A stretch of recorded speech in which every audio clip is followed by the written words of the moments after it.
बिस्मिल्लाहिर्रहमानिर्रहीम। अस्सलामु अलैकुम रहमतुल्लाहि व बरकातुहू।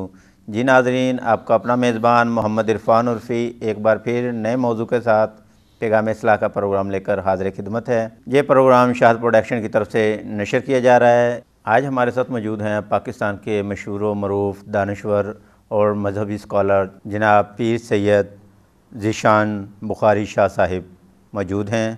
शाह साहब ने गैर मुसलमों पर तहकीक फरमाई। पाकिस्तान में गैर मुसलमों के हकूक़ पर आपने तहकीकी मकाला भी लिखा। आइए नाज़रीन, आज हम गैर मुसलमों के हकूक़ के मतलब जानते हैं। अस्सलामु अलैकुम रहमतुल्लाहि व बरकातुहू। वालेकुम अस्सलाम व रहमतुल्लाहि व बरकातुहू। जी शाह साहब, आप बताइएगा कि पाकिस्तान में गैर मुसलम अक़लियतें कितनी पाई जाती हैं? मोहतरम उर्फ़ी साहब, आप एक मरतबा फिर शाहिद प्रोडक्शन की तरफ से एक अछूता हुआ टॉपिक और करंट टॉपिक लेकर तशरीफ़ लाए, तो मैं इस पर आपको और आपकी पूरी टीम को मुबारकबाद पेश करता हूँ। ये आपने फरमाया कि मेरी गैर मुस्लिमों के मुताल्लिक़ तहक़ीक़ है। मेरा MA का मकाला था GC यूनिवर्सिटी फैसलाबाद की तरफ से, जिस पर मैंने पाकिस्तान में गैर मुस्लिमों के मुताल्लिक़ तहक़ीक़ की। तो आपका पहला सवाल ये है कि पाकिस्तान में कितनी गैर मुस्लिम अक़लियतें पाई जाती हैं। क्योंकि प्रोग्राम आपका बहुत शार्ट वक्त के लिए होता है, तो मैं डिटेल में नहीं जा सकता। आपको तरतीब के साथ मैं सिर्फ ये बता देता हूँ कि पाकिस्तान में जो गैर मुस्लिम अक़लियतें पाई जाती हैं, उनको अगर कैटेगराइज़ किया जाए तो सबसे पहली जो गैर मुस्लिम बड़ी अक़लियत है वो क्रिश्चियंस हैं पाकिस्तान में। उसके बाद हिंदुओं का नंबर आता है। तीसरे नंबर पर पाकिस्तानी जो गैर मुस्लिम बड़ी अक़लियत है वो सिख हैं। और चौथे नंबर पर जो ऑन द रिकॉर्ड मौजूद है, हमें मिलता है, वो है अहमदियों की, जिन्हें कादियानी भी कहा जाता है। फिर इसी तरह पाँचवें नंबर पर जो गैर मुस्लिम अक़लियत है वो है पारसियों की, जिनकी ज़्यादा तादाद कराची में पाई जाती है। शाह साहब, आप ये फरमाइए, इस्लाम में गैर मुसलमों के क्या हकूक़ हैं? इस्लाम में गैर मुस्लिमों के जो हकूक़ हैं उनके बारे में हुज़ूर नबी करीम सल्लल्लाहु अलैहि वसल्लम के दौर मुबारक में, उसके बाद जो सैयदना अबू बकर सिद्दीक़ रज़ी अल्लाह ताला अन्हु, चारों खुलाफ़ाए राशिदीन सैयदना उमर फ़ारूक रज़ी अल्लाह ताला अन्हु, सैयदना उस्मान गनी और सैयदना अली शेर खुदा, सिर्फ़ आपको हुज़ूर नबी करीम सल्लल्लाहु अलैहि वसल्लम के बारे में जो हदीस मुबारक एक सुनन निसाई में आई है, जिसमें हुज़ूर नबी करीम सल्लल्लाहु अलैहि वसल्लम ने इरशाद फरमाया, हदीस नंबर गालबन 3052 है। हुज़ूर नबी करीम सल्लल्लाहु अलैहि वसल्लम ने इरशाद फरमाया, मेरी जो रियासत है उसमें कोई भी अगर गैर मुस्लिम शहरी के साथ कोई मुसलमान नारवा सलूक करेगा तो ये याद रखना, क़यामत के दिन मैं अल्लाह रब्बुल इज़्ज़त की बारगाह में अपना जो गैर मुस्लिम शहरी होगा उसकी वकालत के लिए खड़ा हूँगा और उसके हक़ के लिए लड़ूँगा। और वो जो मुसलमान जिसने ज़्यादती होगी कल क़यामत क़यामत के दिन अल्लाह रब्बुल इज़्ज़त की बारगाह में उस गैर मुस्लिम शहरी का वकील बन के मुसलमान शहरी के गिरबान पकड़ के उसको हक़ दिलाऊँगा।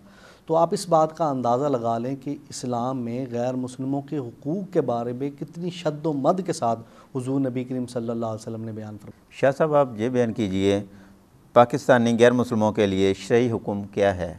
पाकिस्तानी गैर मुस्लिमों के लिए शरई हुक्म, आपने ये सवाल किया तो मैं अर्ज़ करता चलूँ, पाकिस्तानी रियासत से पहले जितने भी कोई गैर मुस्लिम किसी भी इस्लामी रियासत के अंडर आते थे वो अहलु ज़िम्मा कहलाते थे।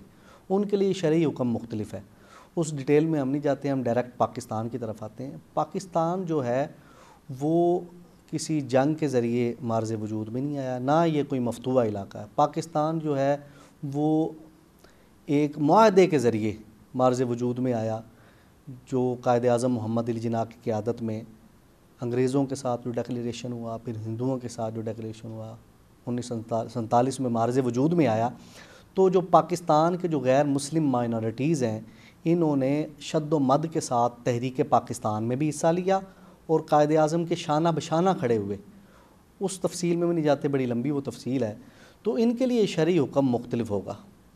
जैसा कि शाह साहब आपने बयान किया है, कादियानी गैर मुस्लिम है, इन गैर मुस्लिमों का शरई हुक्म क्या है? जी हाँ उर्फ़ी साहब, कादियानी भी दीगर नॉन मुस्लिम माइनॉरिटीज़ जो हैं उनकी तरह एक नॉन मुस्लिम माइनॉरिटी ही है, गैर मुस्लिम अक़लियत ही। अहमदी जो हैं उनके साथ हमारी वजह तनाज़े और मुस्लिम मेजॉरिटी की वजह तनाज़े यही है کہ ان کو 1974 کے آئین میں دائرہ اسلام سے خارج کیا گیا، ان کے اپنے عقائد، ان کے اپنے نظریات کی وجہ سے، مگر وہ بزعم خیش اپنے آپ کو مسلم ہی تصور کرتے ہیں، اور یہی ان کے ساتھ ایک جو ہے وجہ تنازع ہے، اور اسی وجہ سے مختلف فسادات پھوٹتے ہیں مختلف، کیونکہ وہ اسلامی معاملات میں انٹرفیئر کرتے ہیں۔ جب ان کو دائرہ اسلام سے ان کے عقائد کی وجہ سے خارج کر دیا گیا، وہ کلمہ طیبہ بھی پڑھتے ہیں، وہ مساجد بھی بناتے ہیں، وہ جو ہے مرزا غلام احمد قادیانی کو نبی بھی تصور کرتے ہیں، تو وہ جو مرضی کرتے رہیں مگر اپنے آپ کو وہ مسلمان نہیں کہہ سکتے، کیونکہ ان کو ان کے عقائد کی وجہ سے متفقہ فیصلہ جو ہے ان کو دائرہ اسلام سے خارج کر دیا گیا۔ جو قادیانی ابھی تک قومی دھارے میں نہیں شامل ہوئے، ان کے لیے آپ کیا پیغام دینا چاہتے ہیں؟ عرفی صاحب، آپ نے بڑا اہم یہ سوال کیا کہ قادیانی جو قومی دھارے میں نہیں آتے تو ان کے لیے پیغام کیا ہے؟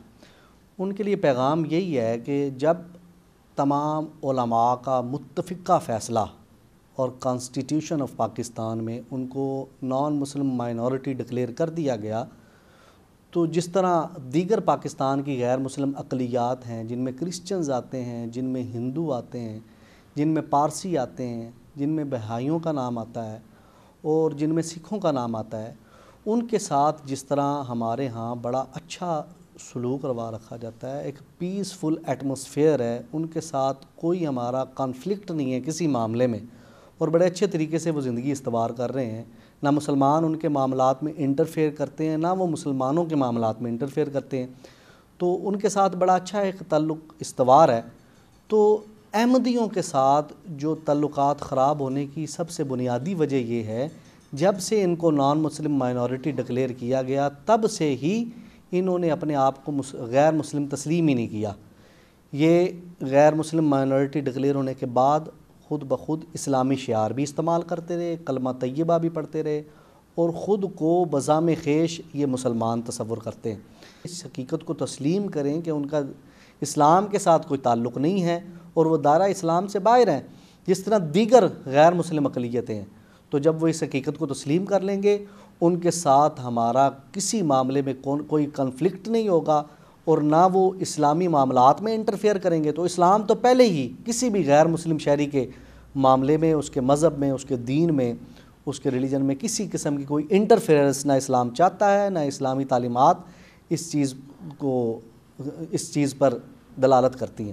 تو لہٰذا اگر وہ چاہتے ہیں کہ وہ قومی دھارے میں شامل ہو جائیں، اگر وہ چاہتے ہیں کہ دیگر غیر مسلم شہریوں کی طرح وہ دیگر حقوق حاصل کر سکیں، تو وہ اس حقیقت کو تسلیم کر لیں کہ ان کا اسلام کے ساتھ کوئی تعلق نہیں ہے، وہ دیگر نان مسلم مائنورٹیز کی طرح ایک نان مسلم مائنورٹی ہیں۔